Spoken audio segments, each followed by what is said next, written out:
Hello, today for review I've got recently released and pretty unexpected model from IMR Opus Mia. Usually IMR follows a boutique strategy and they announce models in advance, then run a pre-order cycle, and like in a couple of months those who made a pre-order receive the model. But for Opus Mia they announced it together with long-awaited flagship model Semper, but it's a kind of rework of their current flagship, so it's the R3 Halcyon, but in the new type of shell that IMR will use in future.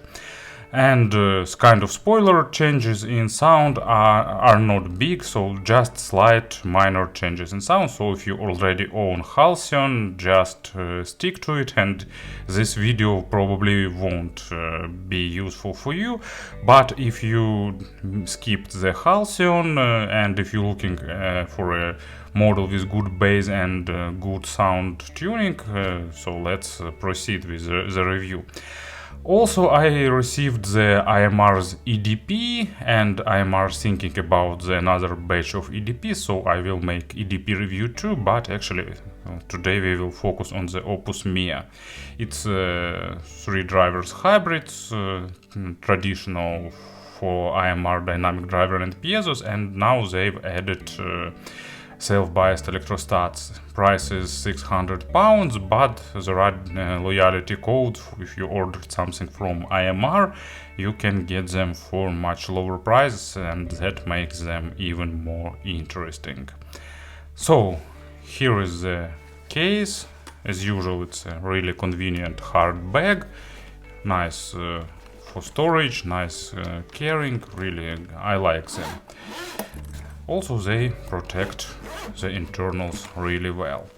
Inside you will get the new manual, so they unified all the information and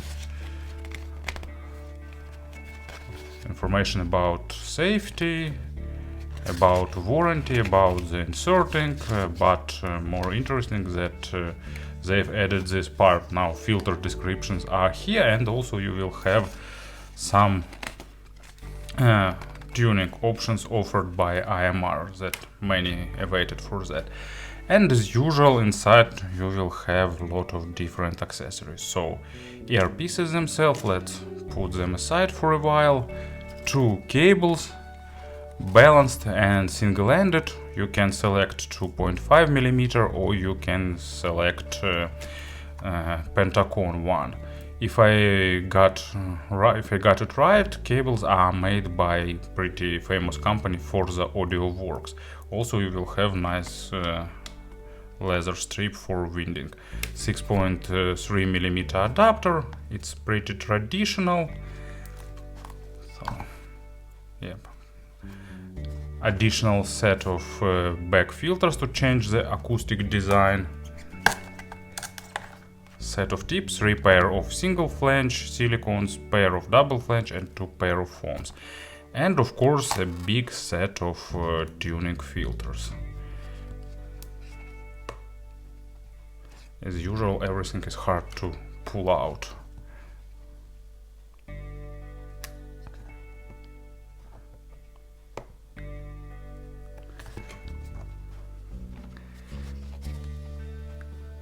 Okay, let it stay there. So, as you can see, 8 pair of bass filters and 6 pair of treble filters, if I remember the count right. Now I need to get it out to count them. It's important. So, no. 5, 6, yes, I was right. 8 pair of bass filters and 6 pair of treble and upper mid filters. So accessory set and package are really nice. And here they are in the new design of the shells by IMR. Shape changed noticeably and also changed the comfort. So now they have much more protruding spouts with more extension. Still really good really good level of work with metal. Everything is done really nicely. As you can see, the actual gold color of these earpieces are less shiny as displayed on the photograph, so it's really modest kind of gold. And let's go back. In terms of fitting comfort, to my ears the fit is almost perfect. I didn't have any issues with previous models, but this one is fitting even better, because you know this shape is naturally going into my ears, and they just stay in place with more secure fit and more comfort. There are two levels of tuning as usual, so you can unscrew the upper part of filter and screw it back, and lower part of filter, so you can see what's going inside. Everything is done really nicely, really good finish, and as you can see, spout have a nice length, but sound isolation is just slightly above average with this closed back design, and even below average with open back design, because there is a venting hole. Of course, there is a lip for holding the tips, protective grill, so everything is done really well. So to change it from the open back to closed back and vice versa, you simply unscrew this part. As you can see, actually it's more open comparing with Halcyon. So, and screw it back. Cable is made replaceable. It's a bit longer than usual. Usual cable length is about 1.2 meters. Here you will get 1.4. And here use 2-pin connectors. There is a notch on the connectors, but you can use any regular 2-pin connectors without notch if you'd like. So it's fitting nicely, holds pretty well. Cables are comfortable. We've seen these cables a few times before, so nothing surprising, no surprises here. So here they are. I think that design is really, it's a really win from the IMR side. Cable is nice. It's pretty soft, not super soft, but really convenient. There are ear hooks. It's braided. It's really durable, and it's not getting hard when it's cold. So I like these cables, but of course you can experiment with cables, with tips, and with many other options too. So as usual, in terms of design, in terms of exterior, in terms of package and accessory set, it's the typical IMR level, and for me this level is really good. And about the sound, if you skip to this part of video to learn about the difference with Halcyon, please skip to next part. I will do comparisons in that part, and here I will describe sound in all details. So Opus Mia as well as other IMR models require a long and extended burn-in, so about 100 hours is required for them to reach the full potential, and actually during the burn-in they will change sound a few times. They will at some moment they could start sounding worse, but then they will improve the sound, and somewhere at about 100 hours limit they will reach their full potential. So definitely recommend you to do that. Of course there are a lot of skeptics, but actually this is the model that actually created to prove that in some rare cases burn-in affects the sound.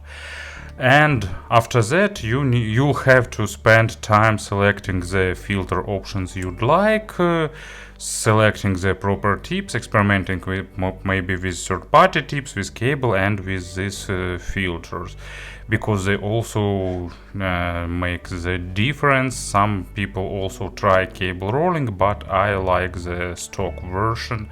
As for filters, currently I've got that what is called the reference tuning with pink and red, but actually my tuning is black top and red middle. It's the tuning that I usually use with all IMR models. But Halcyon is more basic. Halcyon and Opus Mia, of course, too, are more basic comparing with all other models of IMR. So with them I probably will use this pink filter. It's yet another step in reduction of low frequencies. So let's have a player on the table to show the examples, and let's proceed. In terms of tuning, it's the typical IMR tuning, and IMR prefer not to create natural or monitoring tuning. So their idea is that fun tuning with accents is more engaging, more emotional, and suit more taste. So I'm partially agree with them. I'm big fan of IMR tuning, and Opus Mia / Halcyon is not an exception. So low frequencies here are big.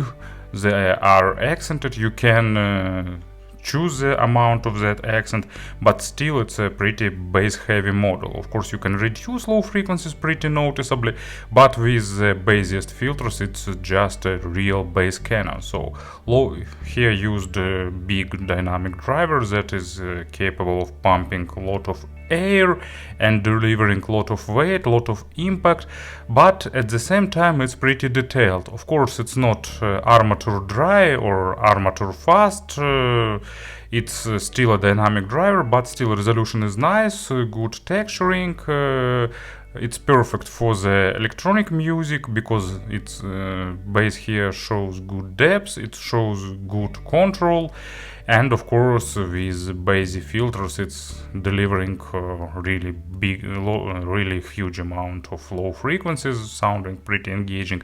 At the same time with pink filters, bass is pretty well controlled and almost stays in place. It still has a pleasant accent, but it's kind of normal accent of low frequencies, and it's pretty technical to represent acoustic instruments, low notes of different instruments in all that glory. Actually, you know, instruments like acoustic double bass is a bit exaggerated in size because of accent, but still sounding pretty realistic with a lot of that rich, tiny nuances. But as an example of low frequencies, I've got Elgar Holst and Mars, the Bringer of War, famous classical masterpiece. I got the regular version and I got also the jazz version. I mentioned Jazz Planets a few times. As usual, it's Deutsche Grammophon and nice record and really good version. Actually, it's Boston Symphony Orchestra, so I like this variation. So, and it starts with massive and rumbling sound, so it's symphony orchestra in all its glory with all that big brass instruments with big drum, and this earphones make you believe that they are playing somewhere in front of you because they deliver good amounts of rumble and weight and all that stuff. Mids are also a bit, lower part of mids is a bit on the warmer side with a hint of added weight. They are not at the maximum focus of micro detailization, but still pretty detailed, just not going into that analytical sound or nitpicking, and sounding pretty organic and are very coherent with low frequencies. I don't know how IMR managed to tune all the drivers to sound like incoherence, but they do it some way. And on the upper part of mids, probably they start their part electrostats, and upper part of mids and treble transitions, transition to treble and treble sounding really nice, engaging with tons of detalization, with all that smallest nuances and details. And you know, actually such type of tuning, it's just a bit highlighting. So on the lower part of mids, it's adding a bit of body to instruments and a bit of weight to male vocals, and on the upper part of mids, it's adding a bit of crispness to the female vocals and to the instruments that hitting that part. So it's not, you know, natural or 100% natural or monitoring tuning. It's colored, but it's really engaging with tons of emotions and so on. It's more forgiving to the quality of records than, for example, RA, but at the same time it's for those who like macrodynamics, who like highlighted emotions. Imaginary stage is noticeably above average, and actually you can change it with these venting ports. I forgot to mention that with closed back version, bass is a bit tighter, bit more impactful, and with open back version, bass is more diffuse. And also with open version you will get more spacious stage, but at the same time all that sound sources, all the instruments sounding a bit diffuse, while with this closed back, stage is smaller but still big, but instruments have more realistic size, at least to my ears, you know, because staging is really subjective, so your results may vary here. And as an example for the mid frequencies, that's what I told about the male vocal. It's Marco Hietala solo album, and track Dead God's Son. Marco Hietala is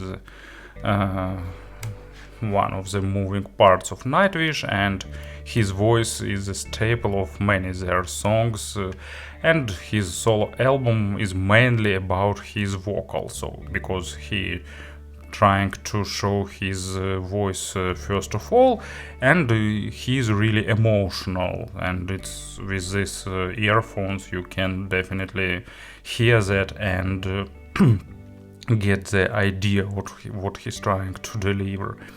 And treble is nice, it's really good, so I like IMR treble, and it's always really natural, really far extended treble with thanks to the unusual drivers used, with good weight, with really good layering, with nice overtone saturation, but at the same time it's not a model for those who don't like treble. They are not really aggressive on the treble, but still you need to love the high frequencies, because they're not trying to hide them, they don't trying, you know, to reduce the treble extension like some earphones do.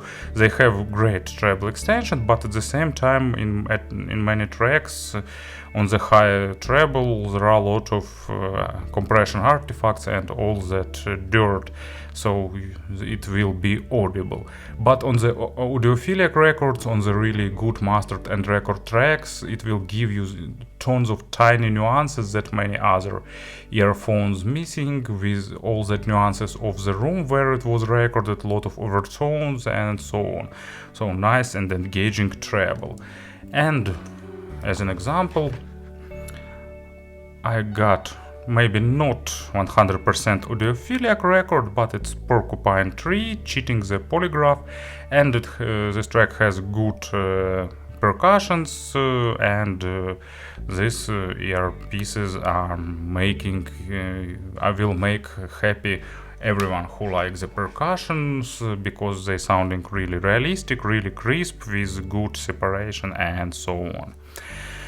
In terms of pairing, they require good player, because they have potential to grow with the source, and the better is the source, the better they will sound. They are also really responsive to the source sound signature, so you want more natural signature, just get something like iBasso or FIO M11. You want a bit more warmer signature, so look for Shenling, for example, or Shenling is a really good pairing.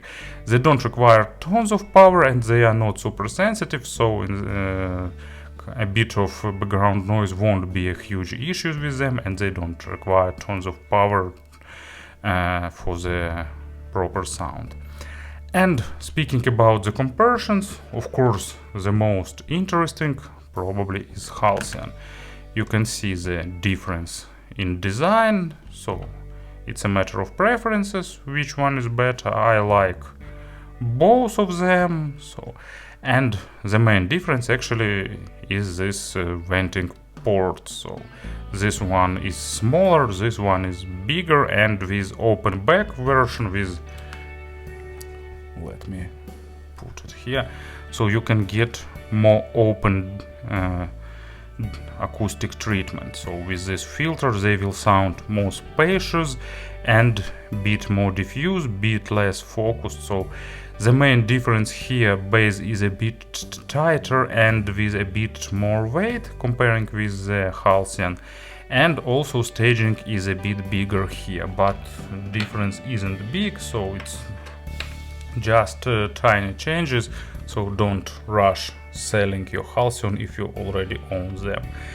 And speaking about some other models, you know, for me IMR stands aside from all other earphones because they are different. So here you will get more weighty, more powerful bass comparing with almost all other models, well, except some really bass heavy ones, but at the same time you can tame it and reduce, so it's hard to compare. And main difference here is treble, because typically in this price range you will get a lot of hybrid models with balanced armature treble, and that means a bit thinner, a bit lightweight treble, so it's the difference. Comparing with other IMR models, actually RA is more mid-centric because of the planar driver used here. It's for those who want more linear and more detailed mids, for those who listen to something focused on the mid-centric representation.